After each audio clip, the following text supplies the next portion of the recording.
Opening remarks and then the pledge by Lane Parker. I'll take If a he can big catch breath. his breath. No pressure. For my opening remarks, I would like to do that in the form of a prayer.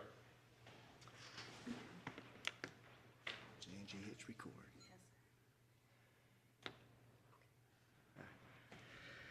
Our dear Father in heaven, we are grateful for the opportunity which we have to be seated in this council commission meeting tonight, and as we discuss the matters concerning the county of the Planning and Zoning Commission, and we pray, Father, that we would be guided and directed in our thoughts and actions as we evaluate the needs of the citizens of this county and the businesses that and property owners, and how best to serve their needs and to do so in an orderly manner. We're grateful for the beautiful valley which we live in, and that is so precious to all of us. And pray that we might have, again, thy direction, and grateful for the moisture which we've received and the fair weather that has made this such a beautiful valley and a beautiful spring. We pray for these things in the name of Jesus Christ. Amen. Amen. You'll stand and join with me in the pledge. I pledge allegiance to the flag of the United States of America and to the republic for which it stands, one nation, under God, indivisible, with liberty and justice for all.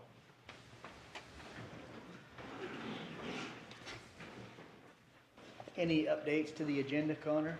We're good? Okay, I'd take a motion to approve the agenda and the minutes of our May meeting. I would make that motion to approve the agenda and the minutes of the May 2nd, 2024 meeting. Second? I'll second. Okay. All in favor? Aye. Aye. Okay. Stephen, do you want to go right to the public hearing since we're already past time for it? How shall we proceed?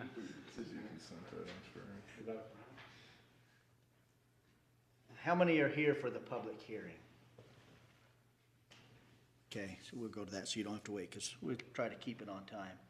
So I would then make a motion.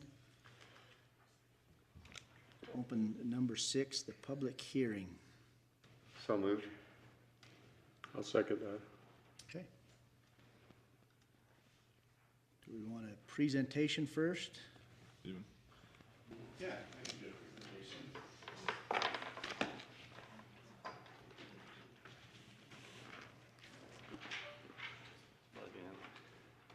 Powder Mountain also had a little bit of a presentation they wanted to give, but I can give the basics of what we'll be looking at and why this item is before you, because this is kind of a unique item. I don't know if we've ever reviewed something quite like this in our meetings at this point. Okay, there we go.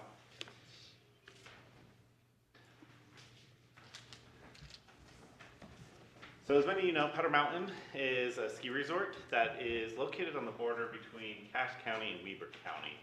Most of the lodges and other facilities are located on the Weber County side, but a lot of the ski runs and lifts are located on the Cache County side. So recently, Powder Mountain has came to us, and partly due to some new ownership and some revisioning of the property, they want to expand some of the facilities. However, Powder Mountain is also in kind of a unique zoning. It's in our resort recreation zoning, and that has some pretty specific requirements for approval for master planning and approval for moving forward with amenities. Powder Mountain has existed prior to this zoning be established, and so most of the resort, even though they haven't submitted, or they currently don't have an approved full master plan that's required by the zone, they've been operating as a legal use because it's been essentially been grandfathered in. So we met with them a couple months ago as they're wanting to expand some of their lifts and replace a couple of them in order to provide better services and to expand the facilities. As we reviewed this, we initially denied or told them that we couldn't expand it because currently the project does not have the full does not have the full master plan. The new lifts that they're proposing aren't on our current plans that we have for them.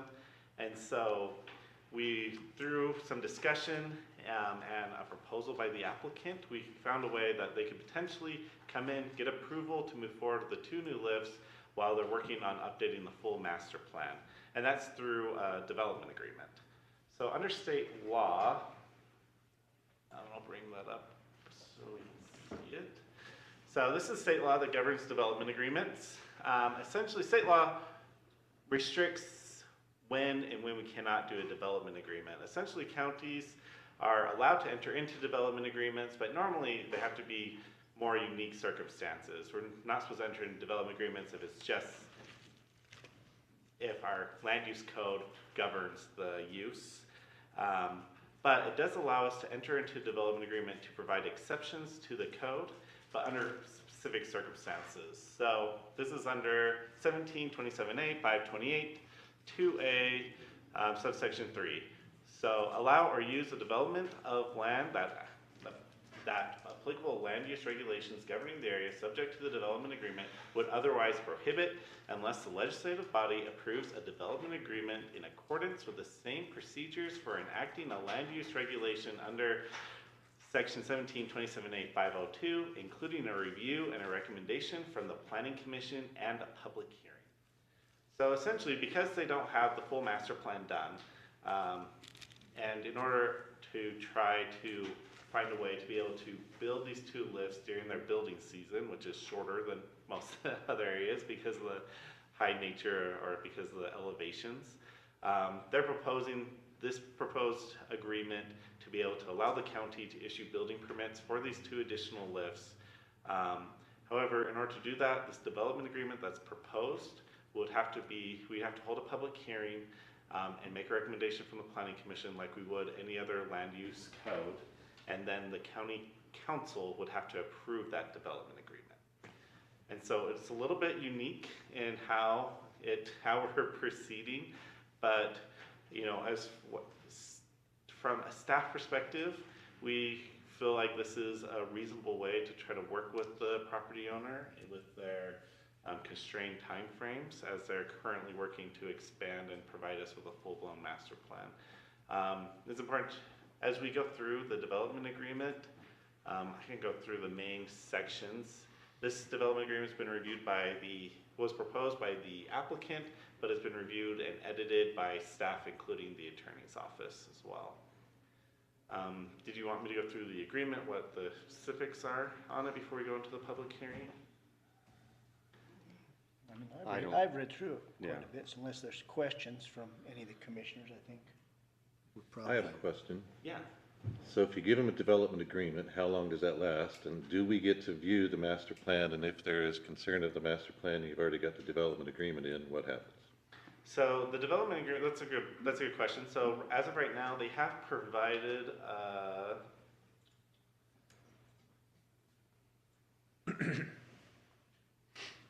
this is their exhibit B. And so essentially what they're looking at, they already have, these ski runs are already existing, they just don't have lifts on them at the moment. And so they're proposing to put 2 lifts on these ski runs that are highlighted in yellow and green. So as of right now, the development agreement doesn't have an expiration date on it. That is something that could be added. And then if the council doesn't like the development agreement, because it's a legislative decision, there's no obligation for the council to approve it. And so, but it's like any other code that there's wide discretion on the approval authority. I'm sorry, what was your second question again? Well, if you allow them to go through, but they don't show those things on the master plan, and there's a change after you've already done the development agreement and what the master plan shows, how do you work that out? We'd have to modify the development agreement after that. So let's say we're all good with the development agreement, we move forward. 6 months later, they come back and go, actually, this isn't gonna work, or however long, or then we can work through the development agreement again. We try to limit the development agreement just to these 2 specific ski lifts. So it doesn't authorize expansion in any other way. It's just tied specifically to the 2 lifts that they're proposing. Are they gonna be running utilities, like power and everything to it, or what's going that way? There will have to be power to it. They will have to, according to the development agreement, they would have to meet all of our other standards. So our zoning clearance and building permit standards. There's also some state regulations regarding lifts that they'd have to comply with as well. Is there a timeframe on the development agreement? No? Can you put one? The council wants to, we can. I don't see any prohibition on doing that. Okay, I don't see any prohibition we on don't have any other questions, and I think we want to have Powder Mountain presentation first or take public comment? What's your preference maybe, Stephen, sir? I think the Powder Mountain presentation could potentially provide some background. That's what I was thinking.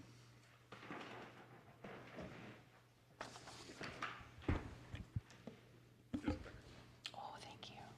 So you should be able to click right through it. There we go. Hello, my name is Brooke Hantz. I'm Chief Development and Construction Officer for Powder Mountain Resort. I have Joseph and Ann also with me tonight. And although I'm new to Powder Mountain's team this time around, I've only been on the job about 2 months. I actually used to come up to Cache County quite a bit, starting in 2001 through 2006, and worked with Cache County. All the faces have changed. Back writing the RR zone, and I collaborated to implement that zone on behalf of Powder Mountain.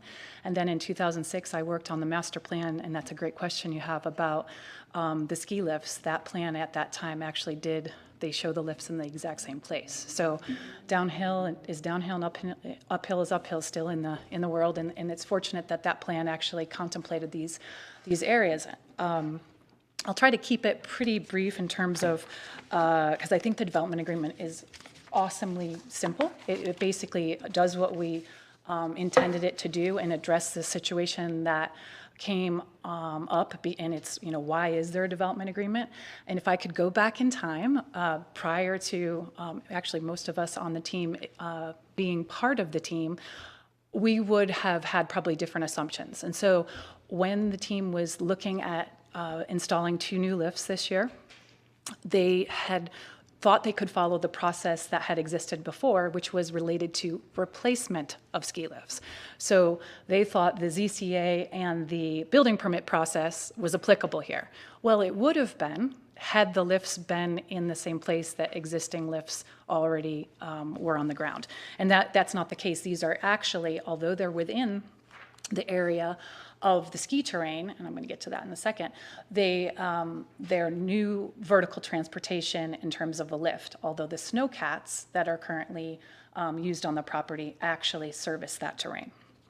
So the planning department, as Stephen mentioned, decided that, and the attorney's department, thank you, Andrew, that this was more appropriate to go through a different process than continuing to kind of replicate the ZCA and building permit process. And so working with the county has been really helpful, and to say there may be a way to give you this slight interim gap, and then allow us to bring our resort into compliance, enter into this master plan process with you. It's going to be actually pretty extensive with the Planning Commission. And then any other processes that apply at that time, we'd obviously also follow. But this is kind of that interim step to get us where we think we need to be.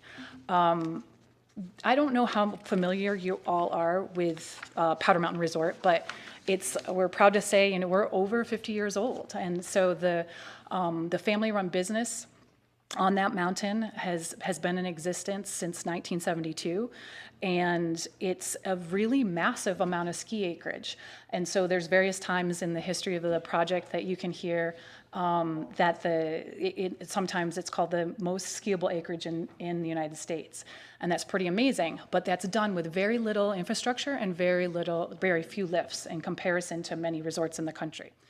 Another interesting thing, if you haven't been up to the mountain, Stephen mentioned it, the county line runs the ridge, and a lot of the existing ski lifts actually are in Cache County, where development and some ski lifts exist still in Weber County. And so we have twice the fun when it comes to approvals and development, because we have to come to both places. And so that skiable acreage is nearly 11,000 acres. Yeah, and but it's we're better looking up here, so. we do love your courthouse. It's fantastic. So, So the other piece that you probably all recognize, but I do want to highlight, it is considered an upside down mountain. And so the access to the mountain is only through Weber County, and we intend it to continue to be that way. There will be no plans or application as part of our master plan to have it be anywhere else than Highway 158, which is also known as Powder Mountain Road, originating at that four-way stop in Eden and going to the top of the mountain. What happens is if you're a guest or you're wanting to ski or snowboard, you drive to the top of the mountain, you put your skis or snowboard on, you ski down to a lift, and then you come back up. And so when you're done for the day, then you have to get into the car or the shuttle and come back down into the Weber County side. And I just wanted to make sure that that was clear, that that still is the way that you access that resort. Our storied timeline in terms of that 1971-72 season. And, you know, it's pretty amazing if you look at businesses that are capable of operating that long just in general, and then you look at what has happened with ski resorts in the country. The family was able to run that operation, I want to say, for nearly 35, 40 years. And that was incredibly amazing. So the ownership that we work for now is not the ownership that existed for the past 12 or so years. It changed hands after Dr. Kobe sold it in around, I think it might be on there, I think it was around 2006, 2007. And then it's changed hands a couple times since. And then I think the most important piece of the presentation, so this is an actual screenshot of our current ski operations map online. So if you were to go today and look what's the skiing like at Powder Mountain, here's what you'd find. Left-hand side, so you're looking from Cache County, from the north to the south. It was easier to see on my computer, but that dotted blue line is the approximate county line. So everything above it, kind of towards the top of the page, is Weber County. And so you can't, on the way that we present this online, you can't actually see too much of the Weber County except for those two slides that are images on the bottom part of the screen. But then everything from that blue line down towards the bottom of the page is in Cache. So the Raintree area bubbled on the left-hand side is, as you can see, identified and has been for years as skiable terrain. And the same with the Lightning Ridge area on the right-hand side. And those areas have also, they do have currently, as Stephen mentioned, there is vertical transport provided right now in terms of snowcats, but that's where our exhibit here comes into play. So in this, you're flipped. Cache County is the top, so north is up, south is down. The county line is also shown there in blue kind of dot dash. The Lightning Ridge is the lift on the left-hand side, and the green on the right-hand side is the Raintree. And the reason why I wanted to show both is because I think if you go back, this gives you a much better perspective of that this is an existing ski operation, that this terrain is considered inbounds or skiable and is actively being used and has been for years. And then this kind of just gives you the more technical location of the actual ski lifts themselves. And it's hard to kind of gauge the magnitude of this because we're from, I did it as the crow flies today on Google Maps. We're about 25 miles from right here, direct, right? If we were to fly in an airplane or drone, to the very edge of that property boundary, which you can see in light black there. But that's not how long it takes to get there, obviously here. And so it is a distant kind of removed piece of the county, but yet it's important to obviously our operations and how we want to be able to move forward with this county. We feel like this is a great first step for us to do this interim piece, and then we look forward to being able to come into compliance and do all the work necessary related to master planning and other documentation the county would like to see. Happy to take questions if you have any. Any questions? So due to the fact we're talking a development agreement, have you got an estimate on, will you finish it this summer if it's This allowed? man is the man who has to deliver, so I'm going to say yes, but yeah, if we start, so assuming, if you look at the calendar, if the Planning Commission were to make a positive recommendation, which is what our request is, and it goes to council, then we get heard on the 25th of June. for the public hearing. At that time, then the initiation really kicks in for him, but the staging work and the things that can happen now on the Weber County side have occurred in order to support us. So we could get them in. It will be challenging if winter comes early, but frankly, just until maybe 2 weeks ago, we really couldn't start anyway, right? So we've got a very small window, and we'd like to take advantage of that because the winters tend to be long there. And then actually, I'd love to answer your earlier question. If it was appealing to the Planning Commission to have a deadline on the development agreement in terms of when we started or even completed, we would be happy to entertain that. That was part of some of the discussions we had early on. And then the way this got drafted, it just wasn't included. But that's something that, as we do want to get them operational this year, is not a problem, so. Okay. Thank you. Thanks. Okay, we will now open it up to public comment. How many people want to comment? Oh, this will be easy then. We know you do. If you do, you're welcome to come up to the microphone. You guys? I made a mistake, I was really here for this cover review. Oh, we'll get to that in a minute. Well, if there's no public comments then I would, What? We didn't need to raise our hands either. Well, why everybody's thinking about what they're gonna say or if they're gonna say something. How are we gonna get revenue from Powder Mountain for this county? That was the big elephant in the room. Would you like me to address? I'm honestly joking, but if you wanna talk about it, yeah. but if you want to send us some, we'll take it. Well, in all seriousness, that's important to us, and as we work through the master plan. So the state legislature used to have a requirement, actually, and maybe you all knew this, for tied to the master plan. And so that was in 2006, that was part of what we were doing and spent the most time on, was agreeing to the development agreement, which also addressed the financial impacts and benefits. And so as part of what we do moving forward, we see there to be a significant financial component and benefit to the county.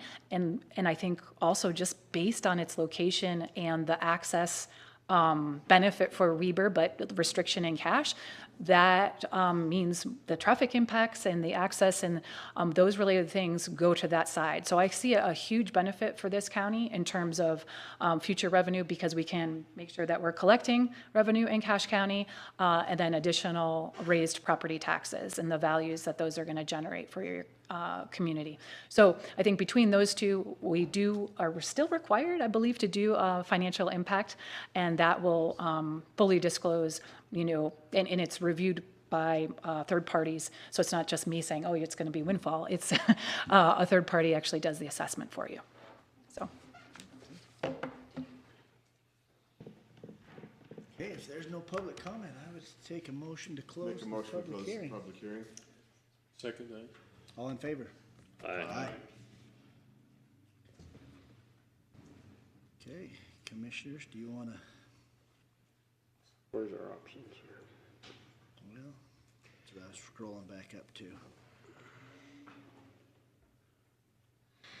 So if we make a recommendation, then it goes to county council, and then if they think it's good, then it comes back here, or just county council? Yeah, so the development agreement, if the planning commission, you make a recommendation either way, it will go to the county council.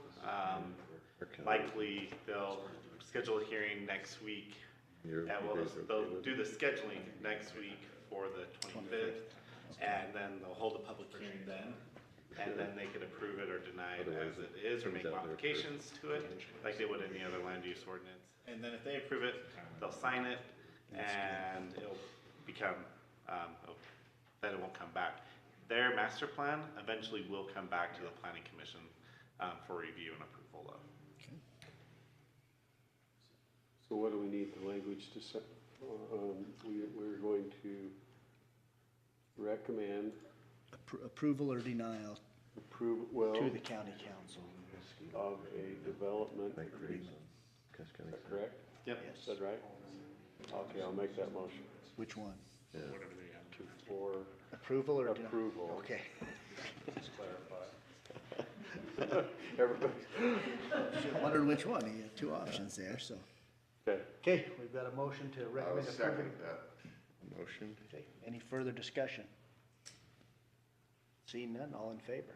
Aye. Okay. Thank you for coming. Good. Okay, let's go From the seat goes.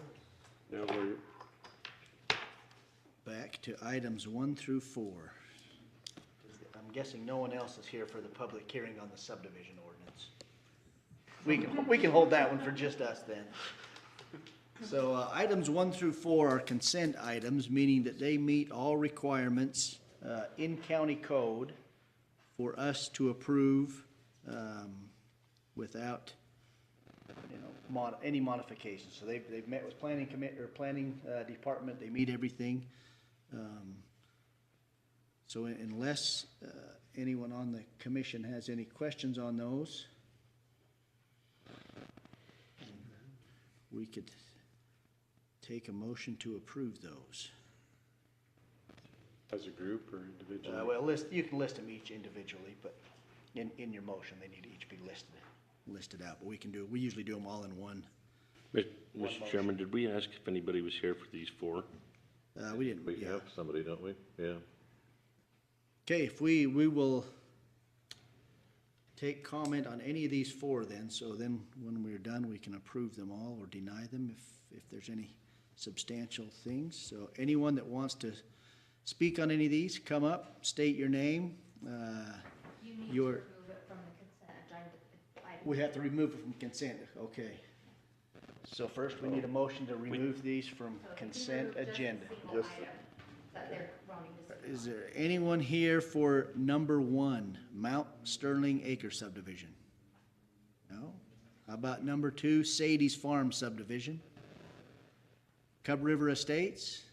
Okay, or Hunt's Acres? So those 2. So we can approve 1 and 2. Oh, okay, so we can approve, we can move forward 1, 2, and 4 without removing them from. And we typically don't have to take comment, but Yeah. Yeah, if we've someone's kind of here, done it out we of courtesy if people have came, so. I'll make the motion that we approve consent items 1, 2, and 4. The Mount Sterling Acre subdivision, Sadie's Farm subdivision preliminary plat, and Hunt's Acres small subdivision third amendment. I'll second that. Okay, motion a second, all in favor? Aye. Okay. Now, I would accept a motion to remove item 3 from the consent agenda. So moved. Second. All in favor? Aye. Okay. Okay, if you would like to comment on that, we'll take a comment.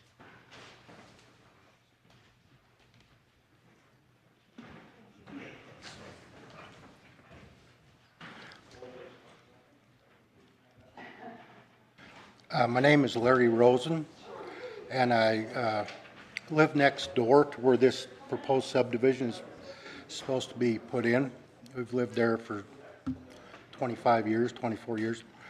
I have some concerns about this subdivision. A few things. It's kind of high up on the hill. I mean, where we're at.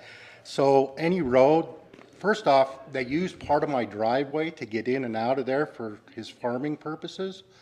And I want to make sure that if it is approved, that they can't use my road, my driveway, for this subdivision, because I don't need, constant back and forth through my property. So they're going to have to build a new road, and I've got some concerns about that, because that road is going to, just the way the terrain is, it's going to be very steep. So in the wintertime, there's going to be some problems if people coming in and out of there, and maybe possibly stopping without sliding out into the county road. The other thing is for fire suppression or anything like that, for a fire truck to get up there, be very difficult, even, regardless of how they build that road. They're gonna have to build it pretty wide, and it's, any way you put it, it's gonna be steep. I do have some other questions because of where it's at. Everything from there is downhill, so I'm a little concerned about nitrogen loading. For everybody having a septic tank there. I don't know how that might affect in 10 years my well and other things, my other neighbors that are down below this area. The Cub River is right in that backyard, so I don't know, you know, over time what that would do environmentally to the river. I have just a lot of concerns about this. I'm guessing Todd is trying to use the water he uses for irrigation for this subdivision. I don't know. So I mean, I just don't want him to affect my well and my, you know, water rights by, you know, what is it, 8 families? That's a lot of people when you consider a family. Adding to that, you know, whether it be nitrogen loading from septic or whether it be water usage, other things. And then the other thing I'm a little concerned about is, and I know it's more of a political type of thing, but it seems like we're sure losing a lot of our open space in this county. I mean, we're really, you know, do we have to develop every single piece of property that there is out there? It seems like that's going on. And I understand that there's, you know, a need for housing, and, you know, there's always the NIMBY syndrome, not in my backyard, That but property's all for sale. I know, I just wished I had the Get your checkbook out. $2 or $3 million to buy it. And I don't blame Todd for trying to sell it because he wants to retire. And I'm good friends with Todd. I talk to him all the time. I've just got some concerns about the impact of, you know, what the long-term impact of having those homes up there above everybody else, and then, you know, other possible problems that might happen down the road. Anyway, that's, again, I'm not blaming Todd for trying to sell it, but I just have a lot of concerns about the location. It's just not very well, it's just not a good location. I mean, it's steep to get up to it. There's homes around that hill, that property. So he's got a very limited area where he could even build a road. It's not like he can just pick a place because there's other properties around there. And again, I don't know, there might be times of the year you couldn't get a fire truck up there, or even people coming down off of there sliding out into the highway, you know, into the county road. Anyway, I don't want to take up all your time, but I just wanted to voice a few of my concerns I have, since that is actually we're the closest home to that area.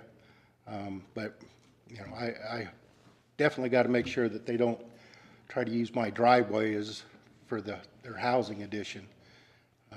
I allow him to use my driveway for his farming because he's not, you know, once in a while, but there's also a wetland there that's a designated wetland that's down below there. So there's just a lot of things going on in that area, and I can understand where his feedlot is. He wants to develop that, and that's makes a lot more sense to me, but where this area is up on this hill, I just don't know as if it's a very good place to do it. I understand why he wants to do it. I just don't know if it's a good place to do it for a lot of different reasons. But thank you for your time. So I guess I'll clarify with staff. I assume he will not be able to use his driveway. He'll have his own access through his property. And as far as the steepness of the road, he'll have to meet with the county engineer to make sure all that, because Last year, there was quite a lot Yeah. of discussion Yeah, on how that road would have to be developed, given the elevation change coming up the side of that, and there was a lot of work with the road department. That's been over a year ago that he was last in and discussing those scenarios, and so it was, they had engineers involved at that time. And certainly back, and then those plans have apparently been approved by the county engineers department at this point.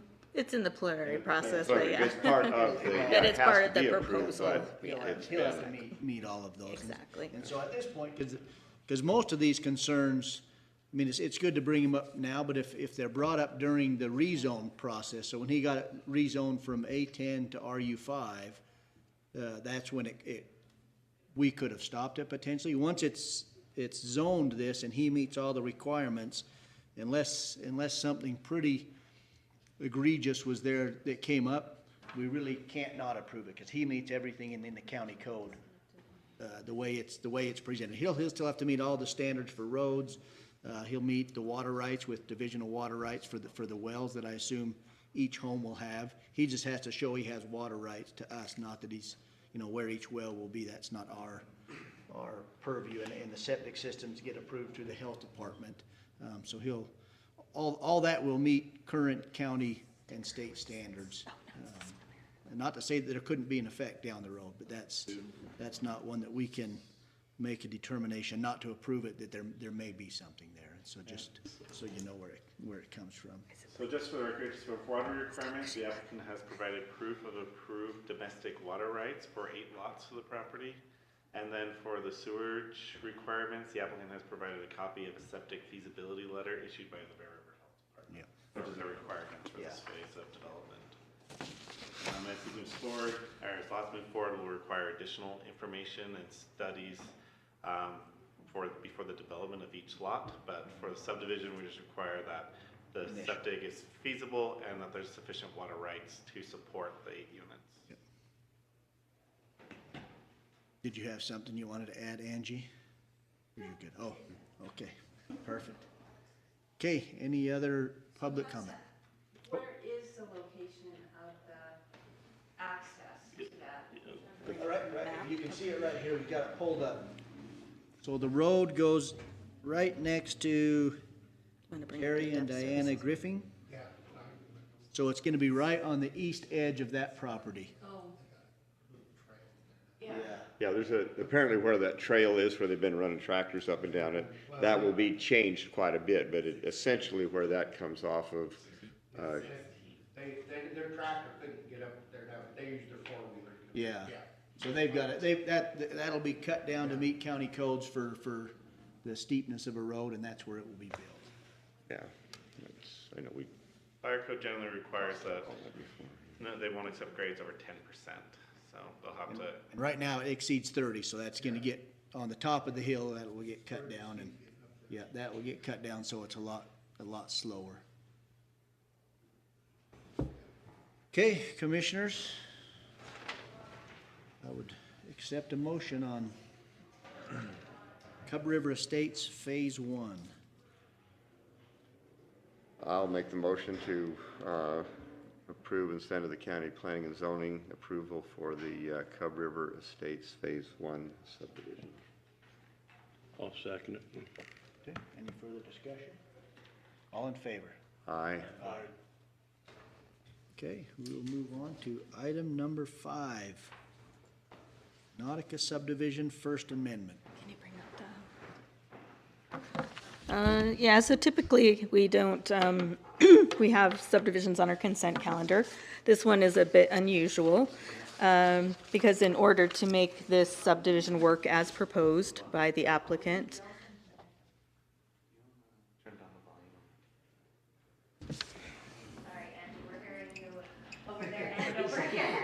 I am all powerful.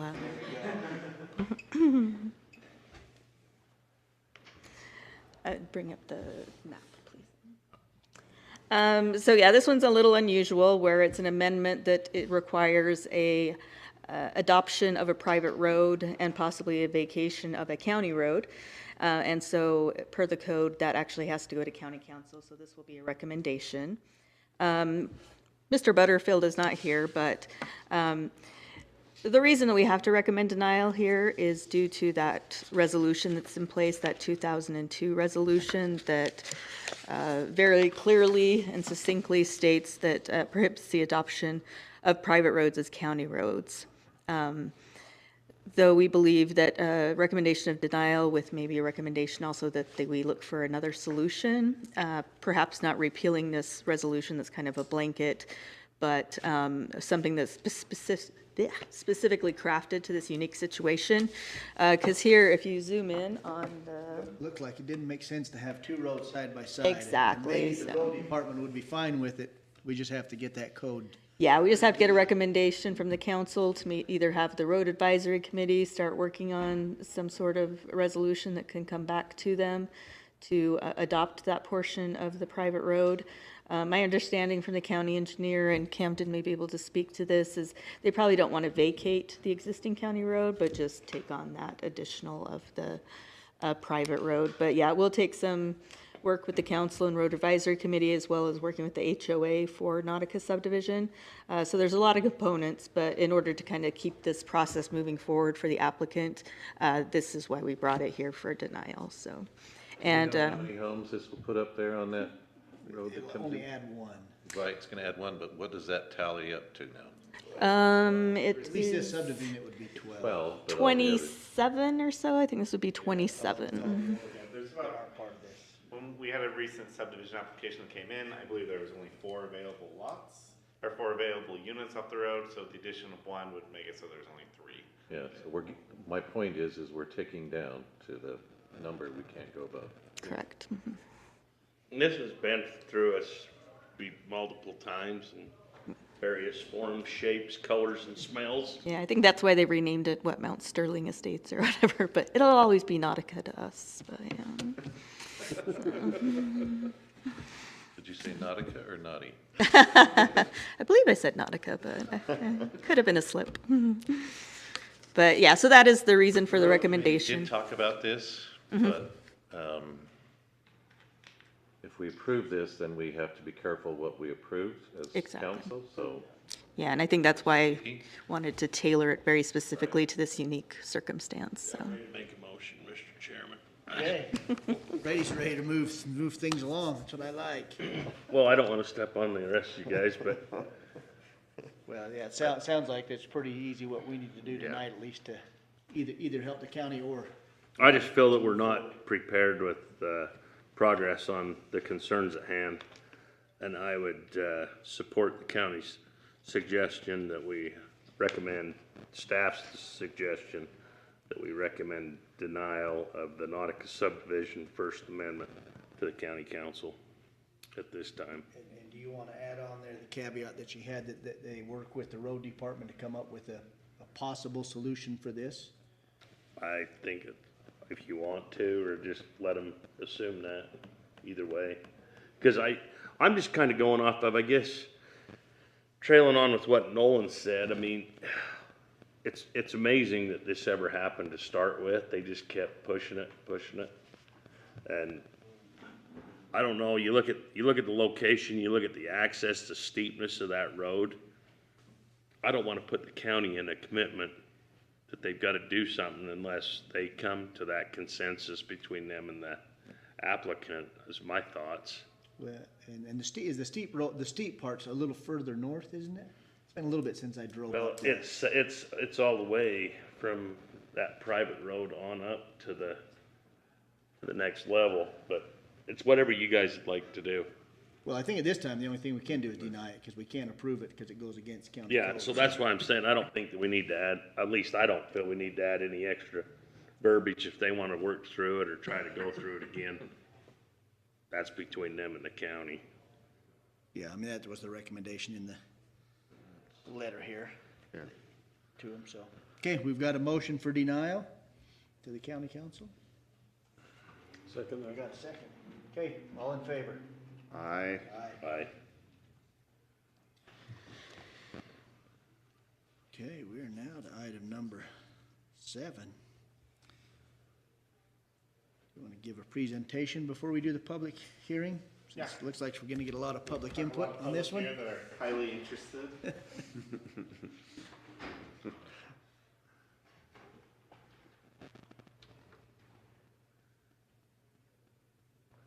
Okay, perfect. Let me pull up the code real quick. So I'm sorry we have to review the subdivision code again, but luckily this wasn't our we don't have to review it because of anything that we did. Essentially, we have to review it because of an update in the state code. So the state code, it was House Bill, I thought I had that on here. House Bill 476 updated several items within LEDMA, or Chapter 17, or Title 17 within the state code. And as part of that, they updated the subdivision code. As many of you remember, last year, we updated the subdivision code to comply with new state requirements. At that time, we talked about how there was some confusion about how to implement some of those changes.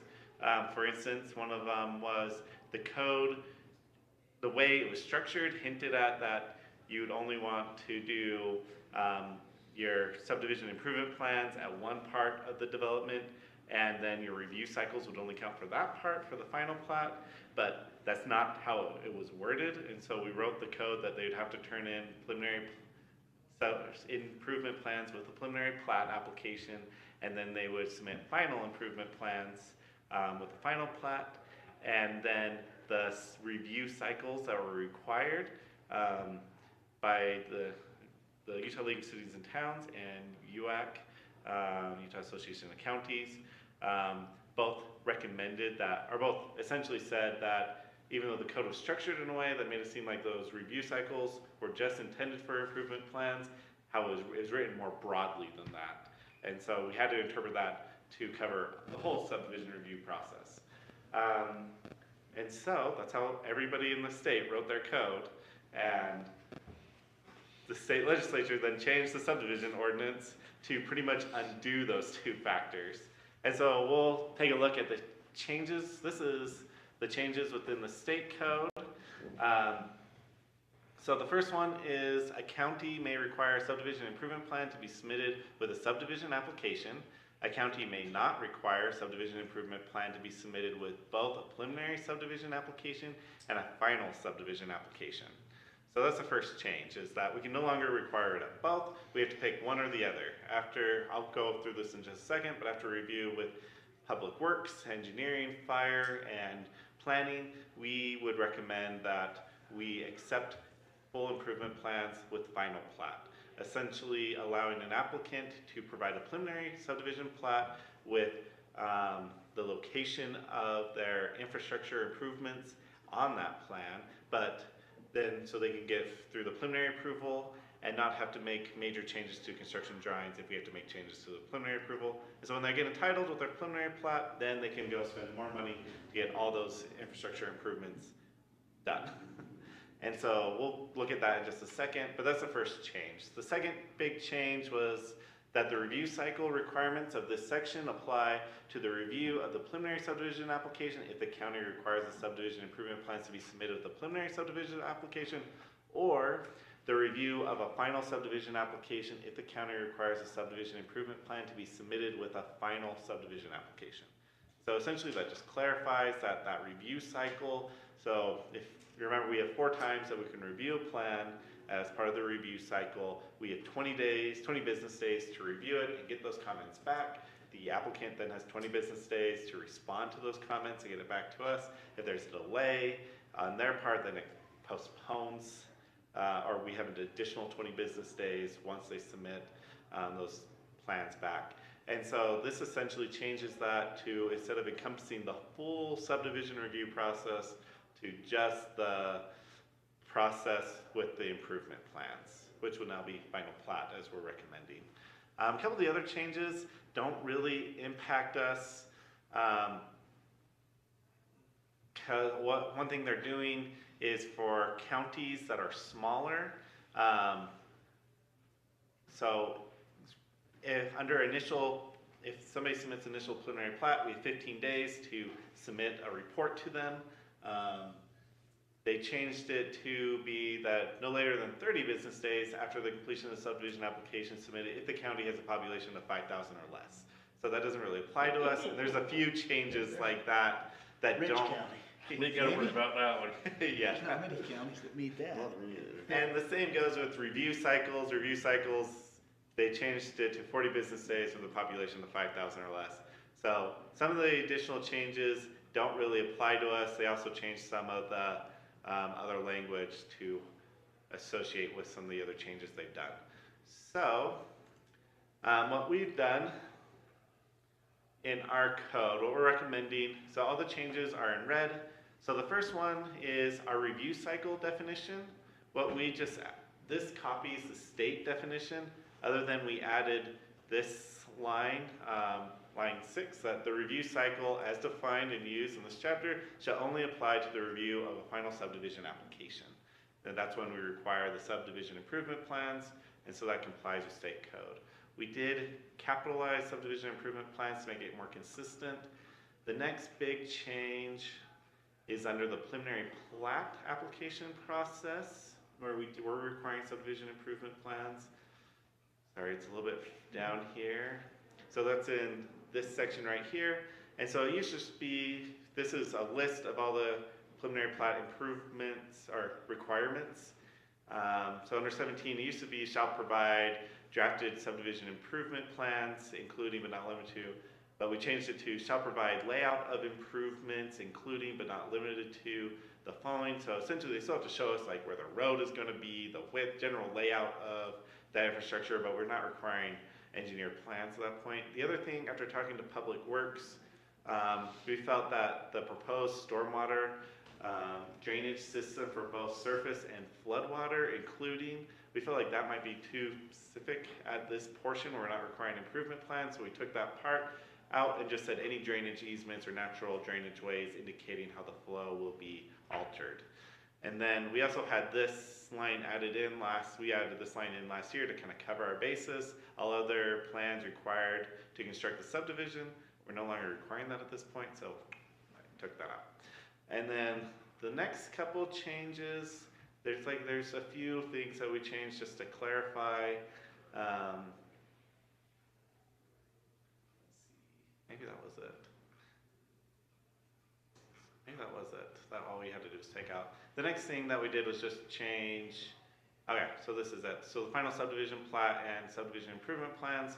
The only thing, because we were already requiring full improvement plans at that stage, we just said following approval or approval conditions of a preliminary plat, we just took out and drafted subdivision improvement plans. And then they have to submit subdivision improvement plans still under this section. And we have some of the standards that are within that title, within that section. So that's pretty much it. The other important thing to note is the state code doesn't normally when the state passes legislation like this, they give us a deadline to come into compliance. This time they just approved enacted date. So the state bill becomes official November 1st. And so when we take this to the county council in the resolution, we're just gonna write that it'll become effective November 1st to match. Because right now, if we adopted this month, It'd be against. then we would state not be in code. compliance with state code. But then when state code does come into effect, we'll already have the ordinance that has been approved and passed and can just be enacted on the same day.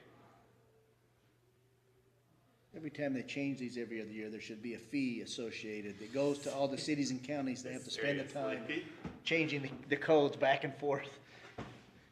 And all of our time. That doesn't cost them much to cover our time. though, so Yes. that's fair. Okay. How are they defining subdivision here? So if a person comes in and has got a piece of ground, 15 acres, and they want to put one house on it? So right now, our code is defined as any division of property is considered a subdivision. We do allow, But on this case, he's got 15 acres, he's in the A10, he's not subdividing or he's not separating Yeah, anything, so, let me see if I can find it. Unless you wanted to split it and leave an ag remainder, right. then it would count. But if you just to build on it. So it would we be do fine. have a provision within our subdivision code. Let's see if I can find it real quick. Because based on this, maybe you wouldn't want to do an agricultural remainder Yeah, based you have to on go through all that. all this Just stuff leave you'd it. have to go through. So I'd like to know what that entails, and is your office going to talk to somebody about that as they come through? Yeah, so right now, we have these conversations pretty frequently. Under 160230, we have an agricultural subdivision. Is this the right section, Angie? No, which section is it? I think it might be about that. The ag subdivision is just for. You're right, it's Two the ag pieces being split. Just, natural barriers. Yeah, because we already have a single lot division, and now I should just be able to find this. Yeah, I think right it's- there, single lot subdivision. So division of land resulting in the creation of a single developable lot and single agricultural remainder parcel can only be created on an existing legal lot and is not required to conform with the density standards of Title 17, 1710 of this title. This subdivision process must conform to all the requirements of this title and Title 17 of this code. So there are some exceptions. They would have to do all that stuff though. Yeah. It would. So when they If they did were it, gonna do an ag so remainder. if they did the single lot subdivision, but then they come back and they come back later, on their ag remainder, even if it's, you know, a big enough one, then that would, Yeah. then it would And typically what we see is somebody who is at A10 and doesn't have 20 acres, or sometime, you know, or a lot less, and they want to keep, normally they want to just subdivide off a little single-family home lot and then keep the rest as ag and potentially to help with greenbelt or whatever reason they want to do that. Or even, they sometimes even sell that ag land off. Yeah, there was one today, that one in Mendon was like on 7 acres, I think, wasn't it? Oh, Yeah. Sadie's Farm. Sadie's Farms create a one-lot subdivision with an ag remainder on 7.4 acres. So they might have a 1 acre lot and then they could sell 6 acres off just as ag land. But typically, under our current code, any subdivision of land requires them to do roadway improvements and other improvements required by the code. And if you remember, a couple of months ago, we had, I'm trying to remember his name, we had that one gentleman that was out by Clarkston. Riggs. Yep, who wanted to do, who came in to try to look for an exception for developing the road all the way down his property. And after review of the code, the planning commission advised that he would have to do that regardless. And so this wouldn't change that for them, but essentially the single family or the single lot subdivision just allows a subdivision of land that typically couldn't be subdivided and to create an agricultural parcel.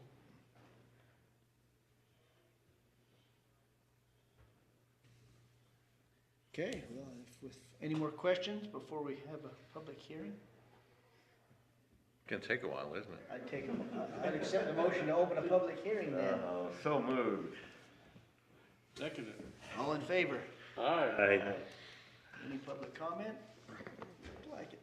They can, Both. Yeah. I would accept the Make a to motion that we the close the public- public hearing. Seconded. All in favor? Aye. Okay, so now we need to approve those changes that will, or recommend approval to the county council, right, for the Title 16 subdivision ordinance.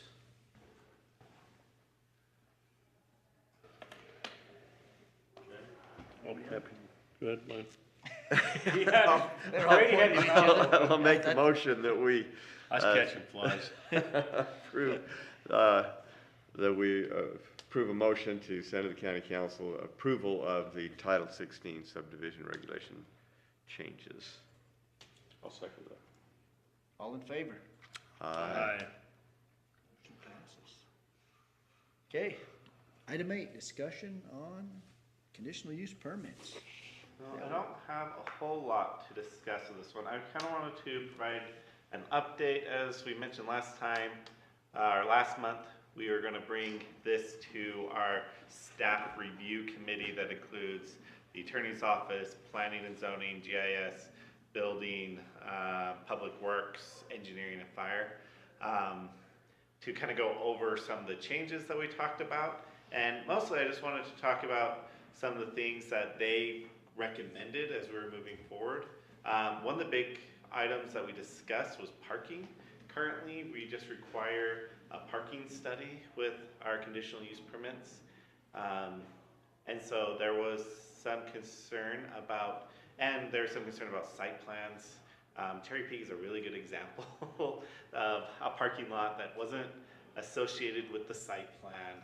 And so when it was approved, when we go back, when they have parking problems, we go back to the conditional use permit, there's no parking plan, or there's no site design for that parking lot. Nothing to enforce on it.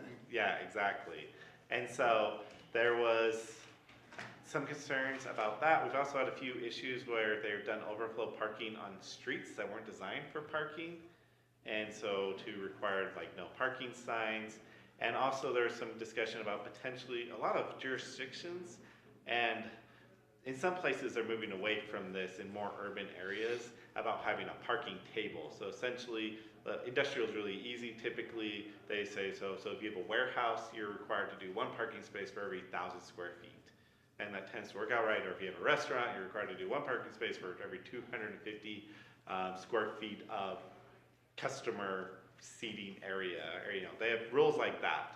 I wouldn't necessarily say that we'd have to jump down a huge table, but there was some discussion potentially about exploring a table like that. One, for some of these uses, it may just be simpler than having to do a full-blown parking study.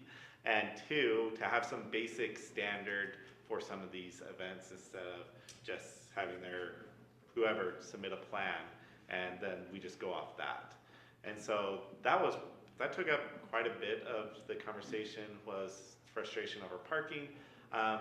And just with that, like I said, generally speaking, if we were more urban areas, I would recommend that minimum parking standards is something that you should weigh heavily whether or not you want to adopt them or enforce them, because there's all sorts of other impacts associated with them. But out here in rural county, everybody's driving to these locations, and where we continually have had some of these issues, it might be worth exploring a little bit more. The other items that they talked about potentially was there's expansive language, including that any changes to the CUP must be brought back to the Planning Commission for approval. That's already there, but we want to make sure that's more fine-tuned. We also wanted to take out series of events out of the CUP and just have it completely captured, out of the special events and have it completely captured under CUP. Our special event code allows for a concert series to take place that's not governed by a conditional use permit. We've had some issues with that, and so we'd like to modify that and just take that just directly under the CUP. There's also some discussion about just the impact on wilderness areas, which we already kind of covered with noise, light, and traffic. And so if you have a mountainous area and then you're having a lot of noise and bright lights, that might have an impact on deer or elk or other animal migration. And so yeah, so those are kind of the discussion points. I wanted to bring that to the Planning Commission, just kind of give you a heads up of what we're going to be working on over the next couple of months, so we'll bring back to you. So part of that discussion I was in, and it seemed like the special use permits is where we were exceeding and having the parking problems. But if we approve, like if we go to Cherry Creek Resort, 1,000 people max can be there. And so even during a special use permit, we shouldn't be going above that 1,000. So then they should have the parking in place for the 1,000 at all the time too, so that there isn't parking on the highways or causing fire hazards. Yeah, and Cherry Peak, when they're at that 1,000, their parking, I wouldn't say their parking layout is great by any means, but they seem to work fine. But we do have a few other examples of where we've had a bunch of parking issues. We have that soccer complex that we've had that their overflow parking has gone onto the street on one of our busy narrow roadways that's 55 miles an hour, and now you have kids and cars parking along both sides of that road. And so there's been a few issues like that that we'd want to explore and try to come up with more robust parking criteria. Yeah, and some of those are hard, like the soccer one, right? How do you estimate how many soccer moms are coming to some of those games? But yeah, that one does. I've been by there during some of those, and there's a lot of people there sometimes. And other times there's no problem at all. But yeah, and so those, like I said, those are kind of fire and public works both talked a lot about parking as a consistent problem, especially fire. And so we feel like taking some steps to come up with some better standards for how to govern that, I think will be helpful. what was your discussion on active transportation? So that was, I don't think we talked too much about that code within that meeting. This was something that we've talked about as a potential option for the Planning Commission to look at. Right now, we, as we, I think it was last meeting, we had the parcel that the mass transportation, or the master plan trail that went through it. And though there is some legal precedent for making that requirement, I wouldn't say it's super clear in our code with what direction that staff should go with those type of items. And so we're hoping to bring something to the commission to try to clarify what what you'd want us to do during a conditional use permit, or what type of impact it would have, and whether, and how to handle those type of applications. And if we were interested in requiring trails to be built part of these developments, even though, like I said, there is some legal precedent that we could require based off the master plan alone, our hand is stronger if it's within our code. My opinion would be, we should leave it in there as an option for the landowners, but not a requirement. Yeah, and that's something that we could do. I've worked for a municipality. Yeah, and it's good to bring it up, and I think with, this can be a condition if the landowners agree to conditions that are there, but at least for me, Requiring steps I don't outside ever the wanna rounds see of it property as a rights. requirement. It gets,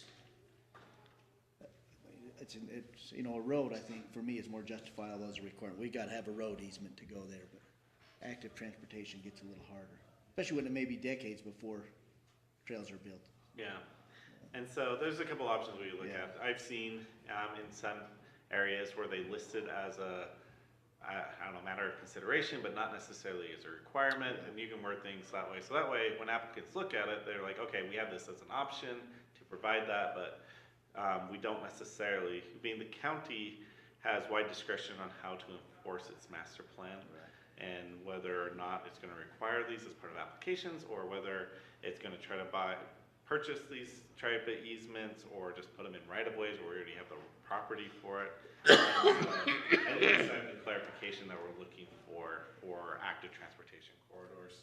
Cause we're gonna see, especially, we don't have a lot out in the broader areas, but as we see more and more development that is happening between municipalities where we have these active transportation corridors, I think it's going to become more and more important for us to take those into consideration and how we're going to enact that master plan. So. Yeah, and the hard part with trail, at least for me, I'm just gonna speak for me, not the other commissioners, is especially as we get out into the rural part of the county, a lot of the people that want the trails are the ones that live in the cities, and they like to get out there and have that amenity. But the landowners that trail goes through, the majority of them don't want it through their farms or through their backyards. And I mean, we had this discussion, cause Landis was on the agenda for the Wellsville-Menden Canal on Tuesday night. And I think he had a schedule wrong. I'm pretty sure he's gonna show up next Tuesday. But he, cause when he emailed me, he thought it was on the 11th. But as those board members that own that right of way talk with citizens that own land along there, they haven't found one person that wants it. And so for the county or the planning commission to say, we're gonna require this if anyone in that area, see, I just think, at least for me, I would be adamantly against that requirement. We can always offer it, right? Like the ones that came in, they said they might be amenable to even putting it in there, even if not a requirement, and that's great, but to make a requirement, for me, That gets it's down to gonna be quid hard. pro quo. You can be approved if you let your trail go through here. Yeah, that, it's almost like donate to play, which, I was going to say, it's Like very I say, I- similar to roadway dedications. It is just a different type of use and different right, impact. yep. And I would agree that our roadways generally serve a more vital function at this time. I mean, you just need roadways in order for anybody to, because we have miles of difference between most of these locations. Yeah. And so roadways become vitally important. Trails, I think, are a different type of consideration. They're a different type of infrastructure to require and have a different type of impact that we can take into consideration, so. It'd be good to keep looking at some of those things, because like you say, there are a number of things under the CUP that we could do better, so it'd be good to update some of that. Any other questions on the CUP update? So we'll be working on this over the next couple of months, and we'll bring back a proposal. I would be surprised if we had it ready by July, but probably August or September we'll have something written up. Okay, and July is on the 11th, correct? We talked about that a little bit earlier, the 4th, the week before. And at least you won't be here, so we'll see what everyone else's schedules are to see if we'll have is it looking busy, Connor? About like today's? Probably less than today, I'd say.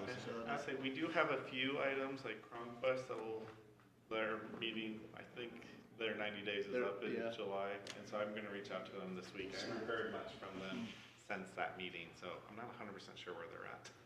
Okay. And I think the one, The quarter in ranch or the quartering ranch, yeah. whatever, CEP will be back.